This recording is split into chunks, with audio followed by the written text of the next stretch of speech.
नमस्कार मित्रांनो, सर्वजण खूप दिवसापासून आतुरतेने वाट बघत होते, की जे काही टी-आर-टी-आय आहेत, तर आपले विकल्प कधीपासून स्टार्ट करते.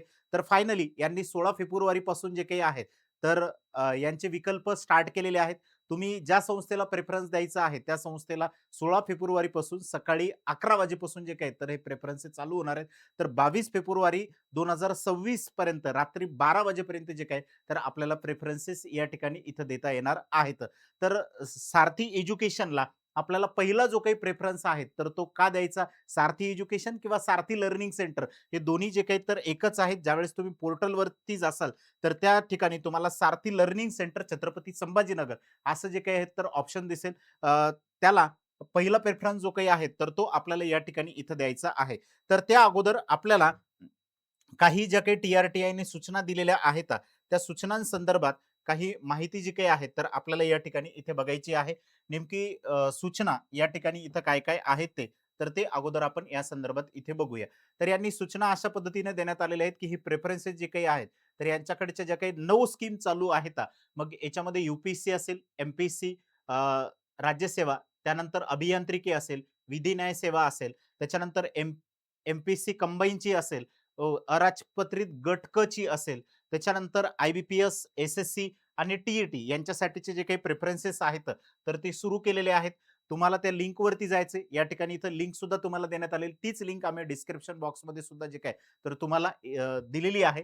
तर तुम्ही त्याच्यावरती जाऊन सुद्धा क्लिक करू शकता आणि डायरेक्टली त्या ठिकाणाहून जे काही आहेत, तर तुम्ही लॉग इन करू शकता. आता लॉग इन करता वेळेस तुम्हाला काय करायचं, तर तुमचा ईमेल आयडी त्या ठिकाणी तिथे टाकायचा आहे आणि तो ईमेल आयडी टाकल्याच्या नंतर तो तुमचा लॉग इन असेल. ओके, लॉग इन आयडी असेल आणि पासवर्ड जो काही आहे, तर तुम्हाला डेट ऑफ बर्थ टाकायची. पण डेट ऑफ बर्थ टाकता वेळेस अगोदर आपल्याला इयर टाकायचंय, त्याच्यानंतर मंथ आणि त्याच्यानंतर मग डेट. अशा पद्धतीनं जो काही आहे, तर तो पासवर्ड यांनी या ठिकाणी इथं दिलेला आहे. तर इथे आपण बघू शकता, की 16 फेब्रुवारी 2026 पासून सकाळी 11 वाजेपासून ते 22 फेब्रुवारी 2026 पर्यंत रात्री 12 वाजेपर्यंत जे काही आहेत, तर हे विकल्प या ठिकाणी इथं देता येऊ शकणार आहेत आपल्याला. तर कोणत्याही प्रकारची जे काही आहेत, तर मुदतवाढ या ठिकाणी इथं देण्यात येणार नाही, असं यांनी जे काही तर क्लिअरली या ठिकाणी इथं मेन्शन केलेलं आहे.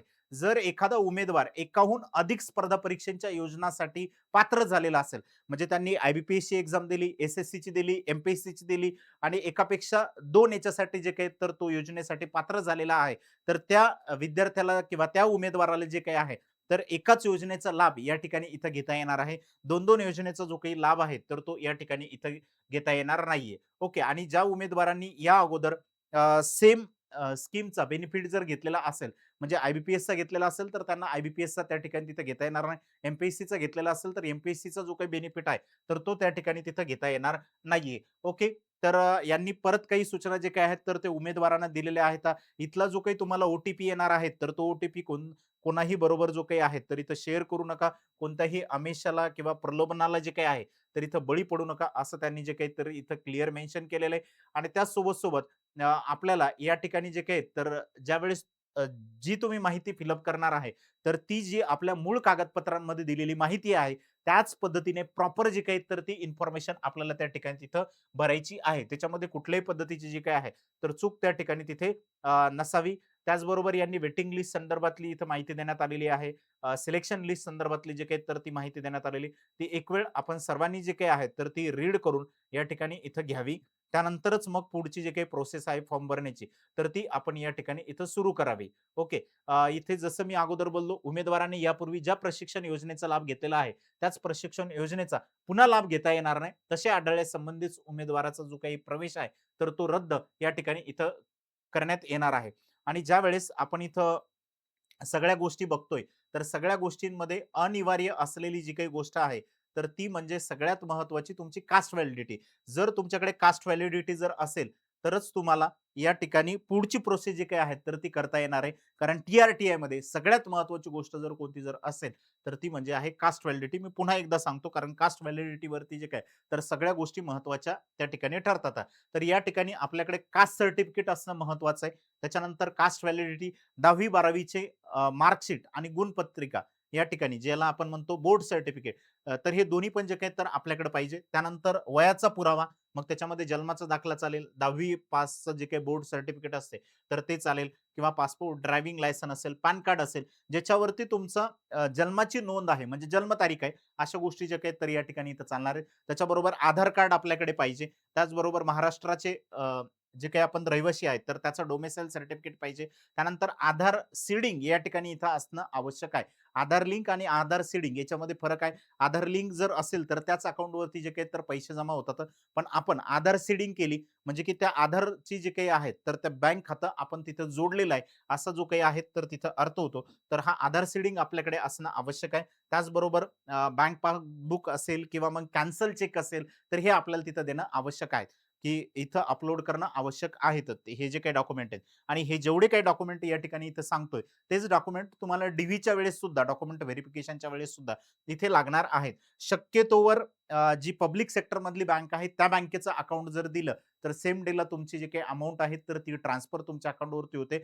आणि जी काही आपली डीबीटी आहे किंवा जे काही विद्यावेतन आहे, तर ते ट्रान्सफर होण्यासाठी आपल्याला कुठेही अडचणी ज्या काही आहेत, तर या इथे येत नाहीत. काही लोकांचं असं होतं, की अगोदरची जी काही ब्रांच होती, ती वेगळ्या ठिकाणी होती. नंतर ती मग दुसरीकडे गेली. मग तिचा आय-एफ-एस-सी कोड चेंज होतो. तर ह्या सगळ्या ज्या काही गोष्टी आहेत बारीक-सारीक, तर ह्या तुम्हाला चेक करणं आवश्यक येतं. जेणेकरून डीबीटी ट्रान्सफर होता वेळेस तुम्हाला काही प्रॉब्लेम येणार नाही. 3 वर्षाचा एकत्रित उत्पन्नाचा दाखला असेल, तर तोही चालेल किंवा 1 वर्षाचा जो काही आहे, तर उत्पन्नाचा दाखला असला तरीही तो सेपरेटली चालेल. मग 2024-25 चा हा लागणार आहे. म्हणजे 31 मार्च 2026 पर्यंतचा व्हॅलिड आपल्याकडे हा असलेला उत्पन्नाचा दाखला आपल्याला इथं पाहिजे. जर तुम्ही हँडिकॅप असेल तर हँडिकॅपचं सर्टिफिकेट तुमच्याकडे असणं आवश्यक आहे. अनाथ असेल तर त्याचं. आणि आपल्याकडे पासपोर्ट साइजचे फोटो हे सुद्धा असणं आवश्यक आहे. जर तुम्हाला काही या ठिकाणी प्रेफरन्स देता वेळेस काही जर अडचणी जर आल्या, तर तुम्हाला हे नंबर या ठिकाणी इथं देण्यात आलेले आहेत. तर तुम्ही या नंबरवरती जे काही तर इथं कॉन्टॅक्ट करू शकता. तुम्हाला प्रेफरन्सेस देता वेळेस काही जर अडचणी जर आलेल्या असतील तर. ओके. ते या अधिकृत नंबरवरती जो काही आहे, तर तो तुम्हाला त्या ठिकाणी तिथं कॉन्टॅक्ट करायचा आहे. काही जर अडचणी जर आलेल्या असतील तर. आता बघूया, की आपण सारथी लर्निंग सेंटर, छत्रपती संभाजीनगर यामध्ये कोणकोणत्या स्कीम आहेत किंवा कोणकोणत्या इम्प्लिमेंट आपण या ठिकाणी इथं आहे. सारथी लर्निंग सेंटर, छत्रपती संभाजीनगर. तर याच्यामध्ये आपल्याकडे आहे banking, staff selection commission, MPSC state services, त्याचबरोबर कंबाईन ग्रुप बी आणि ग्रुप सी या 4 साठी जे काही आहेत, तर Sarthi learning centre, Chhatrapati Sambhajinagar implement आहे. तर या 4ही ज्या काही स्कीम आहेत, तर त्या आपल्या छत्रपती संभाजीनगर मध्ये इथं राबवल्या जातात म्हणजे सारथी एज्युकेशनमध्ये. ओके. तर टी-आर-टी-आयचा पहिला जो काही पसंती क्रमांक आहे, तर तो आपण सारथी लर्निंग सेंटर या संस्थेला द्यावा. तर यामध्ये बघा आता कोणकोणत्या फॅकल्टीज असतील, कशा पद्धतीने बँकिंगसाठी कोणत्या आहेत, एस-एस-सीसाठी कोणत्या आहेत आणि एम-पी-एस-सीसाठी कोणत्या आहेत. तर याची संपूर्ण जी काही माहिती आहे, तर ती तुम्हाला इथं देण्यात येते. आता 2024 चे जे काही रिझल्ट होते, तर ते 1250 प्लस जे काही तर आपले रिझल्ट आहेत. यावर्षीचे 2025 चे 1700 प्लस जे काही आहेत, तर ते आपले रिझल्ट या ठिकाणी इथं आलेले आहेत. आता बँकिंगसाठीचं जे काही आहेत, तर कोणकोणत्या फॅकल्टीज आहेत, तर राहुल मिसाळ सर क्वांटिटी ॲप्टिट्यूडसाठी आपल्याला असणार आहेत. म्हणजे ज्या आमच्या रेग्युलर बॅचेससाठी आम्ही ज्या काही फॅकल्टी आहेत, तर त्याच फॅकल्टी स्कीमसाठी सुद्धा या ठिकाणी इथं असणार आहेत. ओके. त्याचबरोबर ज्ञानदेव वराडे सर रिझनिंगसाठी असणार आहेत. खालिद अहमद सर इंग्लिश लँग्वेजसाठी असतील. त्याच्यानंतर अक्षय चोळके सर जनरल अवेअरनेससाठी या ठिकाणी असणार आहेत. त्याचबरोबर ॲग्रीकल्चरसाठी दीपक वाधवा सर या ठिकाणी इथे असणार आहेत. यामध्ये आम्हाला कोणकोणत्या फॅसिलिटीज किंवा कोणकोणत्या सुविधा आम्हाला इथं प्रोव्हाईड केल्या जाणार आहेत. तर याच्यामध्ये कंप्लीट ऑफलाईन बॅच तुम्हाला इथं दिली जाईल. त्यानंतर ऑनलाईन लेक्चरचा ॲक्सेस सुद्धा दिला जाईल. हा ॲक्सेस आपण याच्यासाठी देतो, की विद्यार्थ्यांना काही अडी-अडचणी जर आलेल्या असतील, तर जेणेकरून ते परत त्या ठिकाणी तिथं बघू शकतील.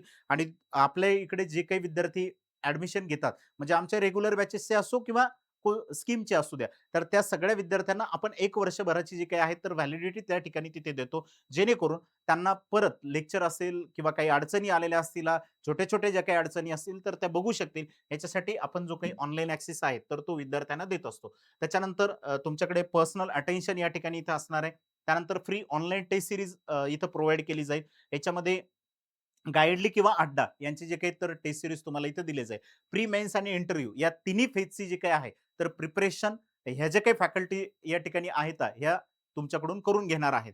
त्याचबरोबर इथे प्रिंटेड बुक सुद्धा तुम्हाला दिले जाणार आहेत. त्याचबरोबर त्यांच्यामध्ये डिटेल सोल्युशन सुद्धा आहे. त्यानंतर पर्सनल काउन्सिलिंगची सुविधा आहे. डाउट क्लिअरिंगची फॅसिलिटी जी काही तर तुम्हाला इथे देण्यात आलेली आहे. त्याचबरोबर फ्री स्टडी रूम जे काही आहेत, तर ती सुद्धा दिली जाईल आणि त्याचबरोबर कॉम्प्युटर लॅब सुद्धा इथं प्रोव्हाईड केली जाईल. त्यानंतर बघा व्हॅलिडिटी जी काही तर 1 वर्षाची असेल. त्यानंतर फ्री मेंटरशिपचा प्रोग्राम सुद्धा तुम्हाला इथं प्रोव्हाईड केला जाईल. एक्स्ट्रा करिक्युलर ॲक्टिव्हिटीमध्ये सुद्धा आपल्या सगळ्यांना जे काही आहेत, तर इथे इन्व्हॉल्व केल्या जाणार आहे. त्याचबरोबर बॅग असेल आणि टी-शर्ट असतील, तर हे सुद्धा इथं प्रोव्हाईड आपल्याला केले जाणार आहेत. ओके. तर हे अशा पद्धतीनं सगळं जो काही गोष्टी आहेत, तर ते तुम्हाला इथं मिळणार आहेत. त्याचबरोबर आपली बॅच संपल्याच्या नंतर सुद्धा तुम्हाला लाईफटाईम सपोर्ट जो काही आहे, तर सारथी टीमकडून या ठिकाणी इथं दिला जाणार आहे. ओके, तर ह्या फॅसिलिटीज ज्या काही तर इथं तुम्हाला प्रोव्हाईड केल्या जातील. त्याचबरोबर एस-एस-सीसाठीच्या कोणत्या फॅकल्टी आहेत, ज्या आपल्या रेग्युलर बॅचला आहेत, त्याच फॅकल्टी आणि त्या सगळ्या फॅसिलिटी जे काही तर तुम्हाला या ठिकाणी इथे दिले जातील. तर याच्यामध्ये परमारचे जीकेचे जे काही बुक आहेत, तर ते प्रोव्हाईड केले जातील आणि पिनॅकलचे जे काही आहेत, तर ते तुम्हाला मॅथ्स, रिझनिंग आणि इंग्लिशसाठीचे जे काही बुक आहेत, तर ते दिले जातील. यांची सुद्धा बॅच जी काही तर 1 वर्षाची व्हॅलिडिटीची इथं असणार आहे. याच्यामध्ये ऑफलाईन प्लस रेकॉर्डेड जी काही बॅच आहे, तर ती तुम्हाला इथं प्रोव्हाईड केल्या जाणार आहे. त्याचबरोबर ऑनलाईन टेस्ट सीरीज असेल, ते टेक्स्ट बुक किंवा ओली बोर्ड यांची जे काही तर इथं तुम्हाला टेस्ट सीरीज सुद्धा दिली जाईल. त्याचबरोबर मेंटरशिप प्रोग्राम आहे. त्यानंतर फ्री स्टडी रूम आहे, कॉम्प्युटर लॅब आहे आणि लाईफटाईम सपोर्ट जो काही आहे, तर तो आमच्याकडून इथं असणार आहे. ज्यामध्ये आपल्या एस-एस-सीसाठीच्या फॅकल्टी असलेल्या गणेश बिंबाल सर आहेत, की जे जनरल अवेअरनेससाठी या ठिकाणी असणार आहेत. त्यानंतर लक्ष्मण गवारे सर आहेत, की जे मॅथेमॅटिक्ससाठी इथे असतील. त्यानंतर मी आहे गणेश सावंत, मी रिझनिंगसाठी या ठिकाणी एस-एस-सीसाठी असणार आहे. त्याचबरोबर प्रदीप वराडे सर आहेत, की जे इंग्लिश लँग्वेजसाठी आपल्याकडे इथे असणार आहे. ओके. त्यानंतर बघा आता एम-पी-एस-सीमध्ये एम-पी-एस-सीमध्ये हे जे काही विद्यार्थी आपल्याला या ठिकाणी इथे दिसत आहेत, तर हे आपल्या स्कीममध्ये होते अगोदरचे जे काही आपल्याकडे स्कीम होतं त्याच्यामध्ये आणि त्यामधून या विद्यार्थ्यांचे जे काही आहे, तर इथं रिझल्ट आलेले आहेत. ओके. त्याचबरोबर हे सगळे जे काही रिझल्ट आहेत एम-पी-एस-सीचे तर तुम्ही इथे बघू शकता. त्याचबरोबर हे टी-आर-टी-आयचे सुद्धा विद्यार्थी जे काही आहेत, तर याच्यामध्ये होते की त्यांचा सुद्धा जो काही आहे, तर इथं रिझल्ट आलेला आहे. मागच्या जे काही बॅचला होते ते विद्यार्थी. तर एम-पी-एस-सीची जी काही टीम आहे, तर ही सारथी एम-पी-एस-सीची आपली पूर्णपणे जे काही आहे, तर टीम या ठिकाणी इथे तुम्हाला असणार आहेत. ज्यामध्ये अनिल पाटील सर असतील, त्यानंतर महेश पाटील सर असतील, सच्चिदानंद निंबाळकर सर असतील, त्यानंतर संदीप गोरे सर असतील. ही सगळी टीम जी काही आहे, तर सारथी एम-पी-एस-सी आणि त्याचबरोबर सारथी एज्युकेशन या दोन्ही जे काही टीम आहेत, तर त्या तुमच्यासाठी इथे असणार आहेत. तुम्हाला जर काही अडचण असेल, तर तुम्ही या दिलेल्या नंबरवरती जे काही तर इथे कॉन्टॅक्ट करू शकता. ओके. तर अशा पद्धतीने आपल्या सर्वांना जे काही आहे, तर सारथी एज्युकेशन म्हणजे सारथी लर्निंग सेंटर या संस्थेला जो काही आहे, तर तो पहिला प्रेफरन्स आपल्याला इथे द्यायचा आहे. ओके. थँक